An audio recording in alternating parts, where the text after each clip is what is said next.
شروع اللہ کے نام سے جو بڑا مہربان نہایت رحم والا ہے۔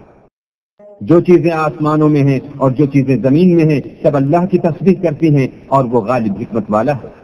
وہی تو ہے جس نے کفار اہل کتاب کو حشر اول کے وقت ان کے گھروں سے نکال دیا، تمہارے خیال میں بھی نہ تھا کہ وہ نکل جائیں گے، اور وہ لوگ یہ سمجھے ہوئے تھے کہ ان کے قلعے ان کو اللہ کے عذاب سے بچا لیں گے، مگر اللہ نے ان کو وہاں سے آ لیا جہاں سے ان کو گمان بھی نہ تھا، اور ان کے دلوں میں دہشت ڈال دی کہ اپنے گھروں کو خود اپنے ہاتھوں اور مومنوں کے ہاتھوں سے اجاڑنے لگے۔ تو اے بصیرت کی آنکھیں رکھنے والوں، عبرت پکڑو۔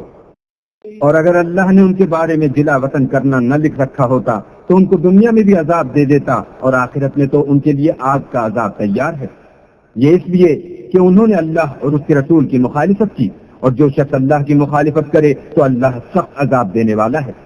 مومنوں، کھجور کے جو درخت تم نے کاٹ ڈالے یا ان کو اپنی جڑوں پر کھڑا رہنے دیا سو اللہ کے حکم سے تھا، اور مقصود یہ تھا کہ وہ نافرمانوں کو رسوا کرے۔ اور جو مال اللہ نے اپنے پیغمبر کو ان لوگوں سے لڑائی بھڑائی کے بغیر دلوایا ہے اس میں تمہارا کچھ حق نہیں، کیونکہ اس کے لیے نہ تم نے گھوڑے دوڑائے نہ اونٹ، لیکن اللہ اپنے پیغمبروں کو جن پر چاہتا ہے مسلط کر دیتا ہے، اور اللہ ہر چیز پر قادر ہے۔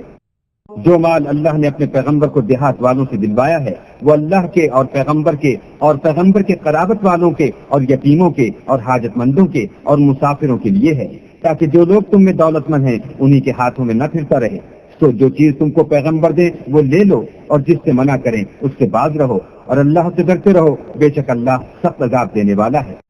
اور ان مفلسان تارک الوطن کے لیے بھی جو اپنے گھروں اور مالوں سے خارج اور جدا کر دیے گئے ہیں، اور اللہ کے فضل اور اس کی خوشنودی کے طلبگار اور اللہ اور اس کے پیغمبر کے مددگار ہیں، یہی لوگ سچے ایماندار ہیں۔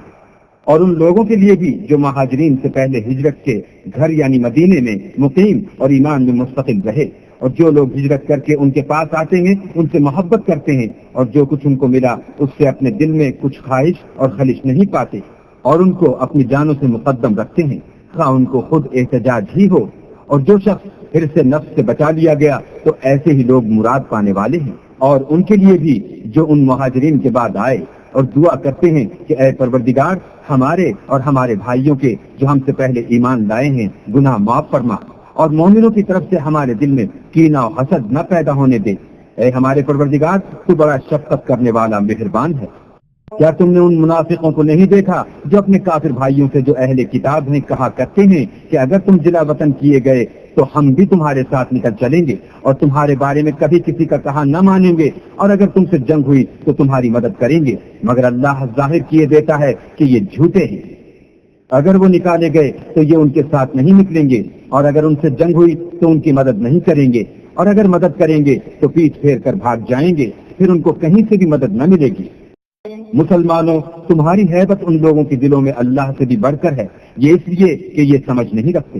یہ سب جمع ہو کر بھی تم سے بالمواجہ نہیں لڑ سکیں گے، مگر بستیوں کے قلعوں میں پناہ لے کر یا دیواروں کی اوٹ میں مستور ہو کر۔ ان کا آپس میں بڑا روب ہے، تم شاید خیال کرتے ہو کہ یہ اکٹھے اور ایک جان ہیں، مگر ان کے دل پھٹے ہوئے ہیں، یہ اس لیے کہ یہ بے عقل لوگ ہیں۔ ان کا حال ان لوگوں کا سا ہے جو ان سے کچھ ہی پیش کر اپنے کاموں کی سزا کا مزہ چکھ چکے ہیں، اور ابھی ان کے لیے دکھ دینے والا عذاب تیار ہے۔ منافقوں کی مثال شیطان کی سی ہے کہ انسان سے کہتا رہا کہ کافر ہو جا، جب وہ کافر ہو گیا تو کہنے لگا کہ مجھے تجھ سے کچھ سروکار نہیں، مجھ کو تو اللہ رب العالمین سے ڈر لگتا ہے۔ تو دونوں کا انجام یہ ہوا کہ دونوں دوزخ میں داخل ہوئے، ہمیشہ اس میں رہیں گے، اور بے انصافوں کی یہی سزا ہے۔ اے ایمان والو، اللہ سے ڈرتے رہو، اور ہر شخص کو دیکھنا چاہیے کہ اس نے کل یعنی پردہ قیامت کے لیے کیا سامان بھیجا ہے، اور ہم پھر کہتے ہیں کہ اللہ سے ڈرتے رہو، بے شک اللہ تمہارے سب اعمال سے خبردار ہے۔ اور ان لوگوں جیسے نہ ہونا جنہوں نے اللہ کو بھلا دیا تو اللہ نے انہیں ایسا کر دیا کہ خود اپنے تئیں بھول گئے، یہ بد کردار لوگ ہیں۔ اہل دوزخ اور اہل بہشت برابر نہیں، اہل بہشت تو کامیابی حاصل کرنے والے ہیں۔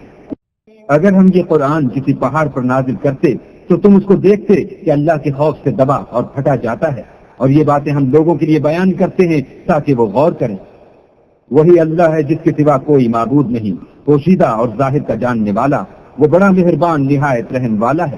وہی اللہ ہے جس کے سوا کوئی عبادت کے لائق نہیں، بادشاہ حقیقی، پاک ذات، ہر عیب سے، سلامتی امن دینے والا، نگہبان، غالب، زبردست بڑائی والا۔ اللہ ان لوگوں کے شریک مقرر کرنے سے پاک،